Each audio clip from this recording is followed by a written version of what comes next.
Hoy, en una entrevista especial, Pacífico Sánchez conversará con Yuyita Ríos Carmona de Chiozone, bailarina, pianista, concertista, política, educadora y altruista.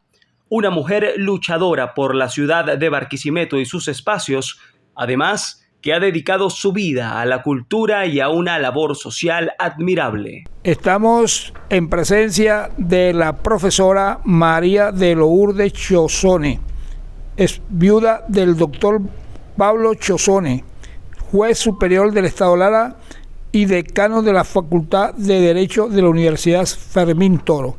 ¿Cuál es su impresión de estos 80 años, Yuyita? Bueno, la impresión de 80 años es mucha, porque uno cree que pasó en un ratico y resulta que, caramba, llegar a 80 es largo, mucho lo que se ha vivido.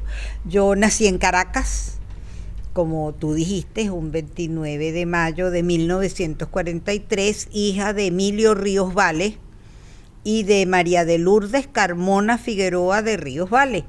Mamá, hija de don Federico Carmona, fundador del diario El Impulso, y doña Francisca de Carmona. Papá, hijo del general José Dolores Ríos y Amalia Vale, de Maracaibo era ella, y mi abuelo fue gobernador del Distrito Federal, el del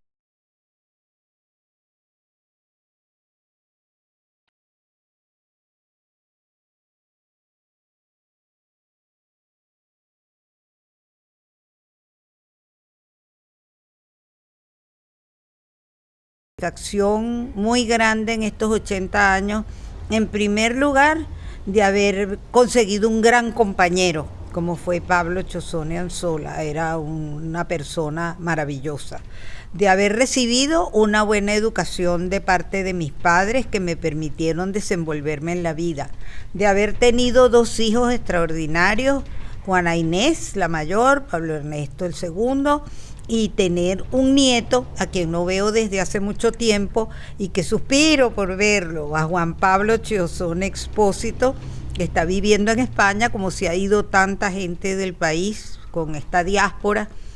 Él está con su mamá, está estudiando bachillerato, ya tiene 16 años. Otras satisfacciones grandísimas que me han dado estos 80 años es haber podido atender a más de 5.000 discapacitados en el estado Lara, prestándoles aparatos para el desenvolvimiento de sus movimientos a través de Bandecir en todo el estado. Y mis funciones como concertista de piano, en primer lugar, que me dio muchas satisfacciones ser concertista de piano, ser profesora en el Conservatorio Vicente Emilio Sojo y haber logrado la construcción de esa hermosa sede que está en la intersección de la Capanaparo con Madrid, en Barquisimeto, que es una... Después les cuento lo bueno de que se logró con esa edificación. ¿Qué nos puede decir de su infancia en Caracas? Fue una infancia muy sencilla, como era la crianza en esa época. Me criaron yendo al colegio, al kinder, en San José de Tarbes. Yo empecé en el San José de Tarbes de Carmelitas, de la esquina de Carmelitas, porque esa fue mi familia toda tarbesiana, tanto por parte de padre como por parte de mamá, lo de mamá desde aquí de la Inmaculada. Entonces después me formé primero las primeras enseñanzas de piano con el profesor Luis Espinel, tachirense, maestro de Judith Jaimes, nuestra famosísima pianista venezolana. También clases con Leonor Guevara Núñez, prima de Taormina Guevara, nuestra gran profesora de ballet larense. Y a los 7 años ingresé en la escuela de música preparatoria que dirigía el maestro Juan Bautista Plaza, donde estudié 10 años de piano. Eso después se transformó en Escuela de Música Juan Manuel Olivares. Estudié 10 años de piano con las profesoras Olga Mondolfi y Lina Parenti. Estudié 5 años de teoría y solfeo con el maestro Juan Bautista Plaza, con Antonio Esteves, con el compositor de la cantata criolla, con Ángel Sauce. Estudié 3 años de armonía complementaria, 3 años de historia de la música, práctica coral, y para estudiar la materia de estética musical tenía que ir a la escuela de Santa Capilla, que era la superior de música, después llamada José Ángel Lamas, bajo la dirección del maestro Vicente Emilio Sojo, nada más y nada menos. ¿A qué se debe su inclinación por la música, Yuyita? Bueno, en mi casa todos eran aficionados a la música. Estaba en primer lugar el amor a la música de parte de mi papá, que era un melómano pues impenitente. Mamá tocaba el piano muy bonito que aprendió aquí en el colegio de las hermanas de San José de Tarbes. Y mi abuela doña Francisca de Carmona, ella cantaba, tocaba guitarra y se acompañaba a las canciones caroreñas. ¿Cómo llega usted a ser funcionaria público? Bueno, yo me casé muy joven, a los 18 años en Nueva York con Pablo, y me vine directamente a Barquisimeto. Y la familia, mi suegra era muy copellana, la mamá de Pablo, ella era calderista. Pero sin embargo, como en las épocas de antes, en eso de que la gente por ser de un partido no dejaba de ser muy amiga y muy allegada con las personas de otros partidos. Entonces su primo, el primo de mi suegra, era el doctor Orellana, el esposo de doña Dori, y la casa nuestra del centro, que se cayó, como 5 casas de toda esa cuadra por parte del patrimonio de Barquisimeto que se destruyó. Era una casa de amplios corredores y muy grande. Doña Dori le pedía la casa a mi suegra para hacer reuniones con los Canache Mata, venía Miguel Romero, que estaba de gobernador, etcétera. Y entonces esas reuniones de la gente de Acción Democrática que se hacían en la casa, pues me fueron granjeando las simpatías con ellos. Mi papá fue muy Acción Democratista, él era muy amigo de los 2 Rómulos, pero íntimo amigo, a pesar de que él estuvo casado con una hija de López Contreras, y éramos muy amigos de las hijas de Medina Angarita, que iban a mis piñatas, etcétera. Es que era así. Entonces, estando yo con doña Dori, me dice: ¿y usted por qué no se inscribe en Acción Democrática? Pero ¿y quién le iba a desatender una invitación hacia doña Dori? En el acto me inscribí, y ya siendo militante de Acción Democrática, pues recibí la atención y la deferencia de parte de Miguel y de Dori para ser nombrada en primer lugar directora de Cultura del Estado Lara en el primer gobierno de Carlos Andrés, a quien yo conocía desde mucho antes, y a doña Blanca, también por los nexos tachirenses de los Chosones, que no eran para nada, eran adecos, pero eran gochos, ese sentimiento andino, y ellos nos teníamos mucho aprecio. Fui nombrada directora de Cultura, y después, en la época del presidente Lucinchi, fui directora de Educación y posteriormente secretaria general de gobierno. La dirección de educación fue con la gobernación de Samir Saab, y la Secretaría General de Gobierno con el gobierno de Mariano Navarro. Y ahí tuve la ocasión de poder lograr la construcción de la nueva sede del Conservatorio de Música, porque la casona vieja, en la misma cuadra de las 5 casas que se cayeron de la zona fundacional o más antigua de Barquisimeto, pues se estaba cayendo, y ya además no se daba abasto para 2,000 y pico de alumnos que habían en ese momento. Y logramos, pacífico, una cosa estupenda. Primero, que Fundalara pudiera ceder ese terreno que tenía uso educativo, pero sobre todo que es la única edificación en América Latina que ha sido construida expresamente con la idea de ser una escuela de música cuya insonorización de las aulas sea de tal manera que no se interrumpan unas con otras, y fue sometida a concurso, que ganó una mujer de nombre Consuelo Arellano, y es esa hermosa edificación que está allí, como les decía, en el cruce de Capanaparo con Madrid, Santa Elena, Fundalara, pero no se terminó, porque el edificio tan hermoso que ven era solo para las aulas, y tuvieron que habilitar unos cuantos espacios para zonas administrativas, porque la sede administrativa, que está por el lado de la Capanaparo, que está llena de cabillas y muchas veces de monte, ese edificio del del diseño del concurso que ganó la señora Arellano, no se construyó jamás, así como tampoco se construyó en lo que hoy es el estacionamiento, y hay como un cajón un poquito antiestético, pero que es la sala de ensayo. Allí iba una sala de conciertos con una capacidad para 750 espectadores, más una orquesta, más todos los aditamentos, el espacio que se requiere para poder tener una sala de conciertos como Dios manda. Eso quedó sin construir. Usted, que fue directora del Ateneo, ¿qué nos puede decir sobre la cultura en Barquisimeto? Eso fue una época esplendorosa. La presidencia de la señora Nelly Figueroa de Hammond, estábamos en la directiva del Ateneo, estaba doña Nelly como presidenta, estaba Pablo Chozone, mi esposo, yo era tesorera y vocal, Pablo era el secretario, estaba el doctor Andrés Riera Subillaga, la señora Yolanda de Riera Subillaga, estaba el padre Santiago Yaquindia, que era director del Colegio Javier, y él fundó la primera actividad de cineclub que se hizo en Barquisimeto. Aquí se conoció el buen cine.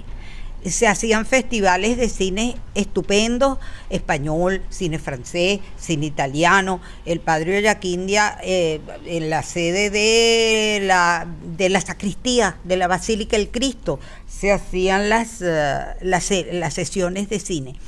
Posteriormente se instituyó el Cineclub del Estado, que funcionaba en el Centro Regional Audiovisual, y se llevaban todas las proyecciones a los barrios de Barquisimeto. Era con un transporte, todas las noches se llevaba a un barrio distinto, sobre todo en Barquisimeto. Hubo temporadas de ópera maravillosas en el Teatro Juárez, trayendo figuras de la Scala de Milán, barítonos, bajos, que a través de los contactos de Alfredo Sadel, que venía con las compañías de ópera desde Caracas, venía Fedor Alemán, se montaron muchas temporadas de ópera. Grandes ballets, aquí vino el Ballet Nacional de Cuba, aquí vino el ballet del Teresa Carreño, aquí se presentaron la Compañía Nacional de Teatro con las obras Pedro Navaja, con A Bailar con Billo, etcétera. Aquí se presentaban frecuentemente Rafael Briceño, José Ignacio Cabrujas, lo más granado del teatro y del intelectualismo de Venezuela. ¿Cuántas veces no vino aquí? Que creo que de esos tres sagrados queda vivo solamente Román Chalbó. Pero Román, por su edad, él no volvió, y bueno, después de la muerte de Rafael Briceño y de José Ignacio, que eran como una trilogía, él se desanimó mucho para sus actuaciones también, porque él tenía obras de teatro fantásticas, Sagrado y Obsceno, por decir algo, que eso fue una época maravillosa. La Biblioteca Pío Tamayo tenía conciertos dominicales donde venían grandes figuras como la pianista Harriet Serra, el Trío Nacional de Cámara del Consejo Nacional de la Cultura. Bueno, y aquí en el estado Lara, Pacífico, nació el movimiento de orquestas juveniles que le dio origen al sistema. Usted, que fue directora de Cultura, ¿qué nos puede decir sobre de Cultura y de educación? ¿Qué nos puede decir sobre la crisis educativa que vive el país? Es terrible. En primer lugar, vamos a hablar de las modificaciones que ha sufrido el pensum educativo de Venezuela, porque se ha descuidado absolutamente y se ha desvirtuado también la enseñanza de la historia, no solo la historia de Venezuela, sino la historia universal. Casi ni se atiende ya, y si se atiende, sesgada. Y la geografía universal y la geografía de Venezuela, eso han pasado a ser materias como de relleno. Pero lo peor está en que las materias instrumentales, como la matemática, la física, la química, el lenguaje, por Dios, esos son materias que desarrollan la capacidad de análisis, el pensamiento lógico del niño desde que está en la primaria hasta que sale de la secundaria. Pues hoy en día, con estas modificaciones que se han hecho en la ley de educación, que los alumnos tienen que pasar de cualquier manera, así no hayan cursado las materias, nos encontramos con que llegan a la universidad con una serie de deficiencias insalvables.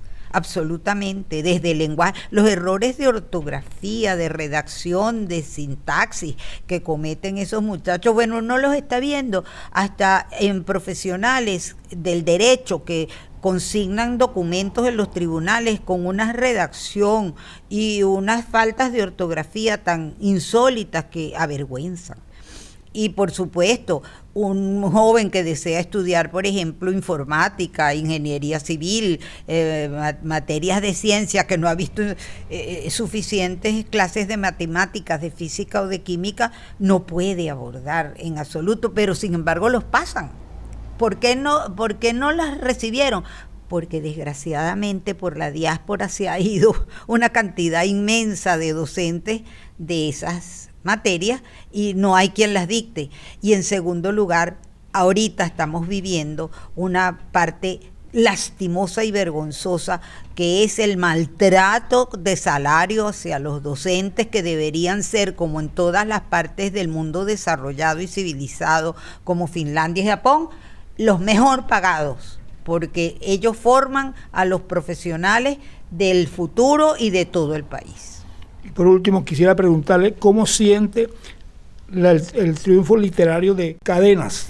Lo máximo que nos puede haber pasado y que nos levante un poco el espíritu a los barquisimetanos, porque no solo es una persona genial como poeta, como escritor, su humildad, su sencillez le hace merecedor de todo el reconocimiento posible y ha ganado los principales premios de lengua española que existen en el mundo: el Príncipe de Asturias, el Cervantes, que acaba de ganar, y estamos tratando de recoger suficiente apoyo para postularlo al premio Nobel, porque él lo merece. Pero el orgullo de nosotros es que es un barquisimetano nacido en la Plaza Lara, vecino nuestro, porque nosotros vivimos al voltear de la Plaza Lara antes de que se cayera la casa, toda la vida. Y entonces se reunía aquí, como dijo el rey de España, él se reunía también en la Plaza de Altagracia con Salvador Garmendia, otro ilustre intelectual y escritor venezolano. Pero la trascendencia de Rafael Cadena sigue dándonos un aliento, una esperanza, una manera de gran altura espiritual para ver la realidad venezolana. Y nos alienta, porque la vida espiritual es muy importante para mantener la fuerza de una nación. ¿Por qué se llama Yuyita? Mi mamá, María de Lourdes Carmona Figueroa, en Carora a todo el mundo se le dan sobrenombres y las María de Lourdes son Yuya. Y cuando yo nací, doña Carmen Octavio de Camejo, para diferenciarme de mamá, que yo también, María de Lourdes, me mandó de regalo unas sabanitas bordadas que decían Yuyita. Y entonces conozco en Venezuela solamente 4 Yuyitas. Estoy yo, está Yuyita de Riera, la esposa de Cecilia Álvarez, en Carora, y 2 Yuyitas en Caracas, que son Rodríguez Calcaño.